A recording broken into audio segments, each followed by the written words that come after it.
में लगातार चल रहा है। इस बीच हमारे साथ दो और मेहमान जुड़ गए हैं, अविनाश गोरक्षकर हैं और साथ ही कुणाल परार है। कुणाल जी, आपसे शुरुआत कर लेते हैं। आपकी तरफ से क्लोजिंग ट्रेड्स क्या हैं आज? गुड आफ्टरनून सर आपको। एंड यस, आज मकर संक्रांति भी है, तो आपको एंड हमारे दर्शक मित्रों को मकर संक्रांति की बहुत बहुत शुभकामनाएं। एंड क्लोजिंग ट्रेड की बात करें तो निफ्टी ने तो नो डाउट सेंचुरी लगा दी है डाउन साइड के मोमेंटम की, बट दो स्टॉक ऐसे हैं जहां पे एक अच्छी खासी मोमेंटम का एक्सपेक्टेशन हम रख सकते हैं। एंड उसमें सबसे पहला जो है वो टाटा स्टील है। बहुत ही बढ़िया लेवल पे स्टॉक ट्रेड कर रहा है, इतना नहीं 52 हाई पे आ चुका है। एंड कप एंड फॉर्मेशन का यहाँ पे हमें ब्रेकआउट भी देखने को मिल रहा है, सो डेफिनेटली टाटा स्टील यहाँ पे फोकस करके चलने की सलाह रहेगी। 188 के अराउंड है, खरीदारी करके चले।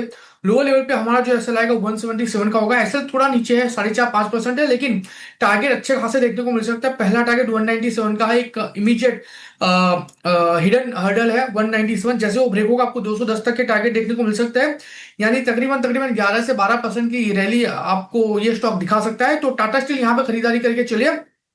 दूसरा जो है वो पीएसयू बैंक में इसे है, स्टॉक का नाम है पीएनबी। ये गिरावट वाले मार्केट में भी कहीं ना कहीं पीएसयू बैंकों ने अपने आप को संभाल के रखा है, और खास करके पीएनबी ने। एंड पीएनबी देखने जाए ना तो अभी एक ब्रेकआउट दे रहा है 126.50 के लेवल का, तो पीएनबी यहाँ पे खरीदारी करके चलने की सलाह रहेगी। 128 के अराउंड है, खरीदारी करके चले। एसएल हम जो मेंटेन करके चलेंगे 121 का होगा। टारगेट की बात कर लेते हैं, 134 का पहला टारगेट है। 134 जैसे ही ब्रेक होगा 142 143 का दूसरा टारगेट भी हमें यहाँ पे देखने को मिल सकता है। पीएनबी खरीदने की सलाह है यहाँ पर 121 के स्टॉप लॉस के साथ। 134 और 143 दो टारगेट आपकी तरफ से। टाटा स्टील 197 पहला टारगेट, 210 दूसरा टारगेट, 188 का स्टॉप लॉस, यानी 10 से 11% की तेजी टाटा स्टील में इनको लग रही है। सौमिल मेहता भी जुड़ गए हैं, उनसे भी उनकी क्लोजिंग ट्रेड्स ले लेते हैं। सौमिल, बताइए आपके तरफ से closing trades. Good afternoon to everyone. मेरी क्लोजिंग ट्रेड में पहला स्टॉक होगा IREDA. IREDA on the sell side market weak लग रहा है और यहाँ से मुझे लगता है कि अच्छी खासी सेल ऑफ हो सकती है। एरेडा में 20 और 40 डेली मूविंग एवरेज के नीचे चल रहा है। एक छोटा सा कंसोलिडेशन है जो नीचे की तरफ टूटा है। यहाँ पे एक स्टॉप लॉस रखेंगे अराउंड 144 पर, और यहाँ पे जो टारगेट होगा मेरा वो होगा 130। तो ये एक कॉल एरेडा में जहां पर 130 तक की गिरावट की संभावना आपको लग रही है और 144 तक का यहां पर स्टॉप लॉस लगा लेना है। चलिए अविनाश जी के पास चलते हैं और उनसे समझ लेते हैं रियल एस्टेट सेक्टर का हाल। अविनाश जी, रियल एस्टेट सेक्टर लगातार यहाँ पर कमजोरी का रुख देखने को मिल रहा है, डिमांड को लेकर भी चिंताएं हैं और वैल्यूएशंस भी महंगे लग रहे हैं, तो लगातार यहाँ पर अब बिकवाली दिख रही है। इतनी बड़ी गिरावट के बाद यहाँ पर कुछ वैल्यू बाई के मौके अभी दिख रहे हैं कि अभी इंतजार करना चाहिए सर रियल एस्टेट में? कोई टॉपिक आपकी तरफ से है क्या अविनाश जी? नहीं, देखिए, एक रियल एस्टेट सेक्टर में Q3 और Q4 ये काफी इम्पोर्टेंट क्वार्टर्स होते हैं, और मुझे लगता है कि तीसरी तिमाही में जैसे बिजनेस अपडेट्स लोडा ने दिया है, काफी दूसरे रियल एस्टेट प्लेयर्स ने दिया है, मुझे लगता है कि कहीं ना कहीं मार्केट को थोड़ा चिंता है कि इन्वेंट्री इतनी तेजी से नहीं बिक रही है जितना एक्सपेक्टेशन थी। बट ओवरऑल मुझे लगता है कि Q3 के नंबर्स आने दीजिए। हमारा जो टॉप पिक है रियल एस्टेट सेक्टर में अनंतराज है। हमको लगता है कि इवन करंट लेवल्स पे अगर कोई खरीदना चाहे तो डेफिनेटली इसमें नॉट ओनली रियल एस्टेट है बट डेटा सेंटर का भी बिजनेस है। डेटा सेंटर का बिजनेस एक सनराइज सेक्टर माना जाता है और यहाँ पे काफी बड़ा इन्वेस्टमेंट कंपनी कर रही है। तो कहीं ना कहीं मुझे लगता है कि अनंतराज शायद दूसरे रियल एस्टेट कंपनीज के मुकाबले में थोड़ा आउट परफॉर्म करे। बट डेफिनेटली Q3 के नंबर्स आने के बाद हमको थोड़ा सा एक क्लियर व्यू मिलेगा कि कितना ग्रोथ कमेंट्री, कितना डिस्बर्सल चौथे तिमाही में होगी, और ओवरऑल आउटलुक मैनेजमेंट क्या शेयर करता है। तो आई थिंक Q3 के बाद ही आई थिंक एक क्लियर रिव्यू हम रियल एस्टेट कंपनीज का ले सकते हैं। तब तक मेरे ख्याल से निवेशकों को कोई पैनिक नहीं करना चाहिए, कम से कम अभी तो फिलहाल होल्ड करे। देखिए, बाजार जिस कंडीशन में है, मेरे ख्याल से कोई भी राइज पे मार्केट में एक सिग्निफिकेंट फॉल दिख रहा है। इसका मेन कारण तो एफआई की बिकवाली है, प्राइमरी मार्केट का सप्लाई है पेपर का। तो कहीं ना कहीं ट्रिगर मार्केट लुक रहा है कि अच्छे बड़ी कंपनीज के नंबर्स एक बार आएंगे तो कहीं ना कहीं ट्रिगर अर्निंग्स का डेफिनेटली मार्केट को थोड़ा बहुत स्टेबल करेगा। ठीक है, ये राय होगी रियल एस्टेट शेयरों पर अविनाश जी की। बाजार आप देखिए दिन के निचले स्तर पर ही कारोबार करता हुआ आपको नजर आएगा। जहां पर खुला था निफ्टी अब उसके भी नीचे आ गया है, 25,630 के आसपास के स्तर आपको नजर आएंगे। और गिरावट है 100 अंकों से ज्यादा की।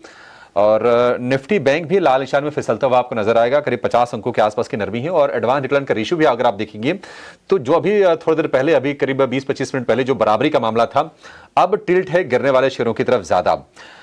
आज निश्चित तौर पर IT, real estate, consumer durable, auto, ये एफएमसीजी, ये तमाम सेक्टर्स हैं जो बाजार का मूड खराब करने का काम कर रहे हैं। एक बार जरा मिड कैप का इंडेक्स दिखा दीजिए।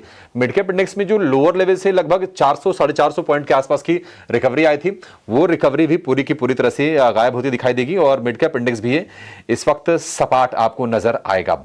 स्मॉल कैप इंडेक्स में हालांकि ये लगभग आधे % के आसपास के गेंस आपको दिखाई देंगे। तो ये बाजार की तस्वीर है। लेकिन एक शेयर जहां पर लगातार स्ट्रेंथ है और बाजार की चाल से बिल्कुल बेअसर वो चलता हुआ दिखाई दिया है, वो शेयर है एमसीएक्स का। एमसीएक्स पर सोमिल जी आपसे व्यू जानना चाहेंगे। रिकॉर्ड हाइज पर शेयर आज फिर से हम देख रहे हैं कि लॉन्ग एडिशंस हो रहे हैं। हालांकि थोड़ी रफ्तार, मतलब वैसे देखेंगे नई पोजीशन ऐड होने में थोड़ी सुस्त होती दिखाई दे रही है, लेकिन शेयर ने दौड़ लगाई है 5-5.5% के आसपास की, 2400 रुपए के ऊपर। एमसीएक्स को लेकर आपका व्यू? रिकॉर्ड हाइस पर है, चार्ट तो अच्छे दिखाई देंगे, लेकिन जरा ये बताइए कि करना क्या है आप ट्रेडर्स को? क्या प्रॉफिट टेकिंग की आप राय देंगे एमसीएक्स में, या फिर आपको लगता है कि नहीं अभी नए ट्रेडर्स के लिए मौका है अभी शेयर में? आई थिंक हम सुबह ही बात कर रहे थे एमसीएक्स के बारे में आपके शो पर, और मुझे लग रहा था कि 2400 2500 के targets in the medium term outlook possible है, और ये एक ही दिन में ऑलमोस्ट टारगेट्स आ गए हैं। I am absolutely positive on this, targets आ सकते हैं। नीचे में जो क्रूशियल सपोर्ट है वो इस समय होता है 2175, जो अराउंड 20 डेली मूविंग एवरेज के आसपास भी है। आप ट्रेल करके चलिए, फ्रेश खरीदारी की सलाह नहीं दूंगा, लेकिन यहाँ पर मुझे लगता है कि ऊपर में 2500 तक के टारगेट्स अचीवेबल है in the short to medium term, लेकिन उसके ऊपर भी बहुत अच्छे टारगेट्स मिल सकते हैं। लेकिन आप ट्रेल करके चलिएगा स्टॉप लॉस को, एवरी टाइम ये डिप करे और 20 डेली मूविंग एवरेज के आसपास है, वहां पर एक बार रिविजिट कीजिएगा। लेकिन ओवरऑल व्यू पॉजिटिव रहेगा, मीडियम टर्म लॉन्ग टर्म दोनों के लिए। ठीक है, एमसीएक्स को लेकर ये व्यू हो गया। लेकिन आप देखिए कि एचडीएफसी एएमसी, इसके भी नंबर अच्छे आए हैं। मुनाफा जो है वो बढ़ा है, 641 करोड़ रुपए से बढ़कर 770 करोड़ रुपए पर ये पहुंच गया है।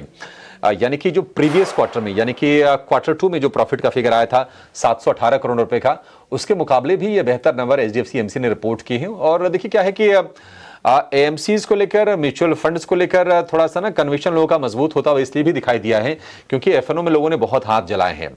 और कहीं ना कहीं मार्केट रेगुलेटर सीबी ने भी समय समय पर कोशिश की है कि रिटेल निवेशकों को एफएनओ के रिस्क सुरक्षित किया जाए। तो निश्चित तौर पर जो सिफर एसेट्स हैं वहां पर थोड़ा सा रुझान बढ़ा है। अब ये आय 934 करोड़ रुपए से बढ़कर 1074 करोड़ रुपए की आई है।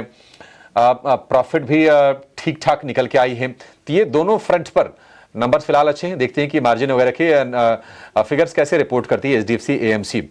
पिछले क्वार्टर में भी अच्छे नतीजे आए थे, प्रॉफिट में हमने 25% के आसपास का जंप हमने देखा था। इस पर जरा एक व्यू ले लेते हैं क्योंकि जो ही नतीजे आए हैं हम देख रहे हैं कि शेयर ये दिन की ऊंचाई पर कारोबार कर रहा है, करीब 1.25% के आसपास के गेंस हैं। अविनाश जी, राय आपसे लेना चाहेंगे। नेट साल भर में लगभग 35% ये शेयर चला है, हालांकि ऊपरी स्तरों पर हमने थोड़ी प्रॉफिट टेकिंग भी देखी है एचडीएफसी एएमसी के शेयर में। आपकी राय क्या होगी सर? 3000 रुपए का वाला शेयर फिलहाल 2600 रुपए के आसपास के प्राइसेस हम देख रहे हैं। नहीं, बिल्कुल अभिषेक, देखिए नंबर्स तो बहुत अच्छे हैं और काफी चैलेंजिंग कंडीशन में मार्केट ने अच्छा नंबर पहला लार्ज कैप कंपनी से देखा है। मेरे ख्याल से देखिए, आपका अगर नजरिया 1.5-2 साल है तो ये एक ऐसा बिजनेस है जो एसेट लाइट बिजनेस है, और जहाँ पे आपका नेटवर्क अगर ठीक ठाक है, आपकी फंड की ट्रैक रिकॉर्ड काफी अच्छी है, तो डेफिनेटली आपको पैसा मिलेगा। देखिए इंडिया में तो म्यूचुअल फंड्स का अपॉर्चुनिटी बहुत बड़ी है, एसआईपी का आंकड़ा हर महीना ओवरऑल बढ़ता ही जा रहा है। और आपने सही कहा कि जो लॉसेस लोगों ने एफएनओ में खरीदी है, एटलीस्ट म्यूचुअल फंड एक ऐसा एसेट क्लास है जहाँ पे पैसे लॉन्ग टर्म में जरूर बनते हैं। हालांकि इतना क्विक मनी स्कीम नहीं होती, बट ओवरऑल कैपिटल और वेल्थ क्रिएशन के लिए एक अच्छा जरिया है। तो डेफिनेटली आई थिंक मुझे लगता है कि जिनको लंबी अवधि के लिए प्ले करना है, डेफिनेटली थोड़ा थोड़ा निवेश आप यहाँ पे भी कर सकते हो, क्योंकि ऐसी कंपनी रातों रात कोई दूसरी रेप्लिकेट बिल्कुल कर नहीं सकता। ये बिजनेस बहुत टाइम लेने वाला बिजनेस है, और यहाँ पे ट्रस्ट और परफॉर्मेंस, ये दो चीजें बहुत इंपॉर्टेंट होती है, जो मेरे ख्याल से एचडीएफसी ग्रुप ने वेल एस्टेब्लिश किया है। तो आई थिंक लॉन्ग टर्म के लिए definitely one can add, but एक टाइम फ्रेम कम से कम 1.5-2 साल का रखिए, क्योंकि तभी आपको एक अच्छा अल्फा कमाने को मिलेगा। समय आपको देना पड़ेगा। और आज के सत्र में तेजी भी अच्छी है, देखिए करीब 4% की मजबूती के साथ कारोबार कर। आपसे राय लेना चाहेंगे बैंक ऑफ महाराष्ट्र को लेकर। बहुत ही कमाल का काम किया है। जितने भी ये छोटे पीएसयू बैंक्स हैं, एनपीए कितने ज्यादा हाई हुआ करते थे, वो क्लीन अप हो गए, ग्रोथ निकल के आ रही है, ऑपरेशनल एफिशिएंसी है, 25% प्रॉफिट इनका बढ़ा है, और हम देख रहे हैं कि एनपीए रिडक्शन हुआ है। और अच्छी चीज क्या हो रही है कि ये जो बैंक्स है ना, ये भी अब देख रहे हैं कि एआई को इंटीग्रेट कर रहे हैं और फिनटेक्स वगैरह की मदद लेके अपने ऑपरेशंस को बेहतर कर रहे हैं। सर, आपकी राय कैसा लगता है आपको लॉन्ग टर्म में बैंक के? बिल्कुल, इनफैक्ट अभिषेक देखिए, नंबर्स जो आ गए हैं वो काफी स्ट्रांग है और एसेट क्वालिटी भी काफी वेल कंट्रोल्ड है। तो मुझे लगता है कि कहीं ना कहीं देखिए इस लेवल से भी अगर कोई खरीदेगा तो नंबर्स तो मुझे लगता है कि आने वाले साल के लिए भी अच्छे रहेंगे, क्योंकि अभी जो सेकंड हाफ पीरियड है, अक्टूबर टू मार्च, इसमें तो बिजी सीजन होता है बैंकों का।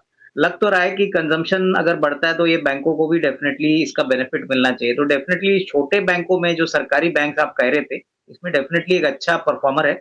मुझे लगता है कि 60 और 65 के रेंज में अगर कोई खरीदेगा तो अच्छा रिस्क रिवॉर्ड बनने की पॉसिबिलिटी रहेगी।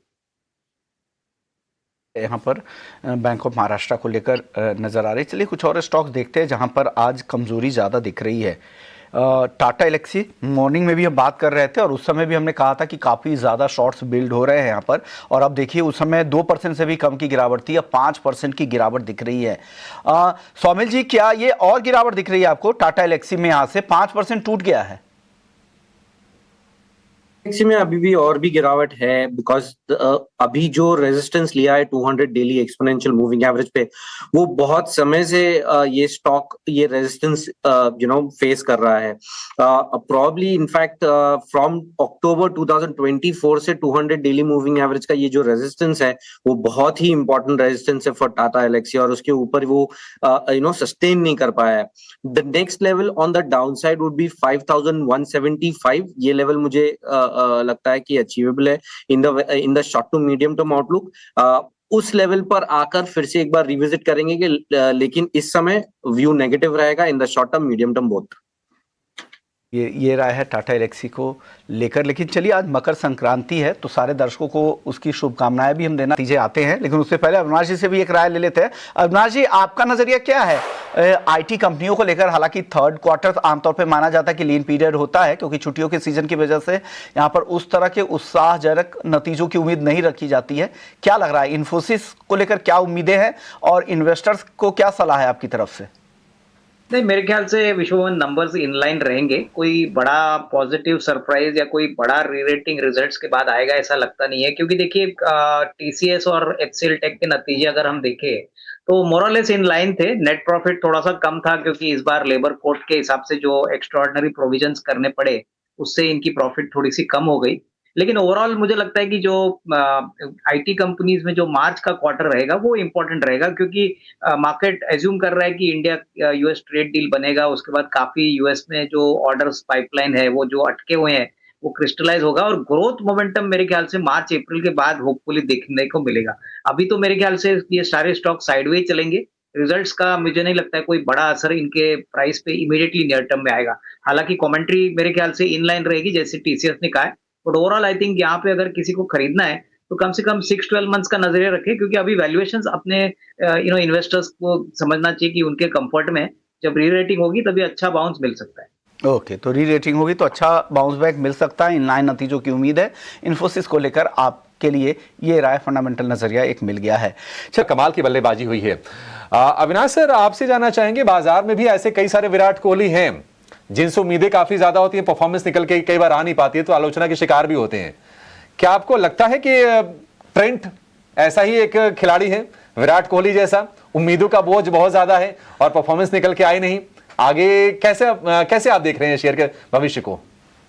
नहीं, मेरे ख्याल से देखो अभिषेक, ट्रेंट एक ऐसी कंपनी है जो रिटेल सेक्टर में काफी बड़ा दिग्गज प्लेयर है, और देखिए ऐसी कंपनीज को अगर हम क्वार्टर ऑन क्वार्टर का ग्रोथ मोमेंटम पे देखें तो definitely it is not possible. देखिए कोई भी कंपनी क्वार्टर ऑन क्वार्टर अगर आप कहोगे कि परफॉर्मेंस दिखाओ तो हो सकता है कि कभी ना कभी 1-2 क्वार्टर्स अंडर परफॉर्म करे, लेकिन इनका जो इनहेरेंट बिजनेस मॉडल है और जो इनका जो एक्सपोजर है, ज्योग्राफिकल एक्सपोजर है, ये मेरे ख्याल से काफी स्ट्रांग है। देखिए रिटेल इंडिया में बहुत बड़ी अपॉर्चुनिटी है। अगर आप शॉर्ट टर्म की बात करें तो हो सकता है कि मार्केट को शायद इनका दिसंबर क्वार्टर पसंद ना आए, क्योंकि बिजनेस अपडेट भी इतना कुछ खास आया नहीं था। बट ओवरऑल लॉन्गर टर्म के लिए अगर 1.5-2 साल का नजरिया है तो डेफिनेटली इसमें अच्छा पैसा बन सकता है। और दूसरी बात मैं कहूंगा कि देखिए कभी कभी क्या होता है कि स्टॉक्स को बहुत सिग्निफिकेंटली छोटे समय में मार्केट रीरेट करता है, एक अनसस्टेनेबल लेवल पे लेके जाता है, और उसके बाद जब डिसअपॉइंटमेंट आता है तब गिरावट भी उतनी ही तेज होती है। तो मैं कहूंगा कि आपको ना वैल्यूएशन थोड़ा सा सोच समझ के यहाँ पे एंटर करना है। अभी जो करेक्शन आया है, छोटी सी अपॉर्चुनिटी जरूर है, लेकिन टाइम फ्रेम आपको यहाँ पे मीडियम टू लॉन्ग टर्म रखना है। बिजनेस तो जरूर ग्रो होगा। पर अविनाश जी, एमआरपीएल को लेकर आपकी राय क्या है? नतीजों के बाद एक शार्प अप मूव दिख रहा है, 11% की तेजी दिख रही है। फंडामेंटली एमआरपीएल को लेकर आपकी राय सर? नहीं, मेरे ख्याल से देखिए नतीजे तो काफी अच्छे हैं, लेकिन आई थिंक एक्सपेक्टेशन भी थी विश्वमोहन की ग्रॉस रिफाइनिंग मार्जिन जो तीसरे तिमाही में आएंगे वो सारे ऑयल मार्केटिंग कंपनीज के अच्छे आने की उम्मीद है। तो मुझे लगता है कि ये ट्रेंड आपको शायद दूसरे ऑयल मार्केटिंग कंपनीज में भी देखने को मिलेगा। मेरे हिसाब से स्टॉक डेफिनेटली इस ऐसे रिजल्ट्स के बाद थोड़ा सा रीरेट जरूर होगा। आगे मैनेजमेंट की क्या कमेंट्री रहेगी, क्योंकि आने वाले क्वार्टर में ऑयल के प्राइसेस किस प्रकार से बिहेव करेंगे, ऑयल की कीमतें अगर बहुत ज्यादा बढ़ती है तो इनके लिए दिक्कत बढ़ सकती है। But overall I think numbers in line है, और मेरे ख्याल से मार्केट डेफिनेटली इसको अच्छा सेंटिमेंटली बूस्टअप देगा।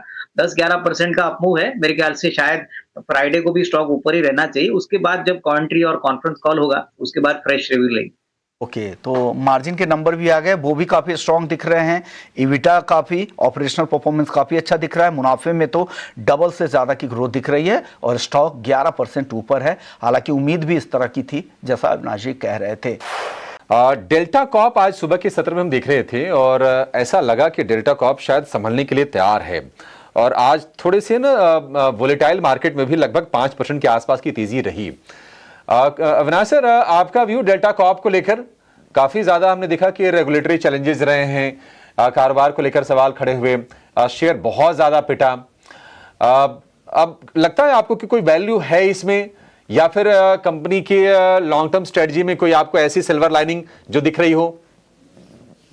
नहीं, देखिए मुझे लगता है कि जो भी नेगेटिव होना था वो तो अभी प्राइस में दिख रहा है, और अक्टूबर टू दिसंबर का क्वार्टर मुझे लगता है कि अगर ठीक ठाक आता है, अभी बीच में मैं पढ़ रहा था कि कोई नॉन कोर एसेट भी ये बेचने वाले हैं, तो वहां से भी थोड़ा बहुत कैश फ्लो इंप्रूव हो जाएगा। बट कहीं ना कहीं मुझे लगता है कि अक्टूबर टू दिसंबर ये एक बड़ा पीक सीजन होता है मेरे ख्याल से इनके बिजनेस के लिए। तो होपफुली अगर ये क्वार्टर का नंबर अच्छा आता है और ट्रैक्शन बाद में बिजनेस का बढ़ता है तो definitely at this level risk होने का बहुत कम है। तो जिनके पास ज्यादा रिस्क एपिटाइट है वो थोड़ा सा इस लेवल पे भी एंटर कर सकते हैं। लेकिन एक बात बताऊं कि जो रेगुलेटरी इशू है, जो जीएसटी के केस को लेके, वो अभी भी केस चल रही है, तो अभी भी उसमें कुछ सोल्यूशन निकला नहीं है। तो मार्केट थोड़ा सा रुक रुक के ही यहाँ पे काम करेगा, क्योंकि जब तक वहां पे पूरी क्लैरिटी आती नहीं है अभिषेक, तब तक यहाँ पे अर्निंग्स मोमेंटम बिल्ड करना थोड़ा सा डिफिकल्ट काम होगा। But definitely I think at this level जिनको हाई रिस्क लेने की कैपेसिटी है वही यहाँ पे एक छोटा एंट्री मार सकते हैं। आपको लिखकर ये व्यू हो गया आज।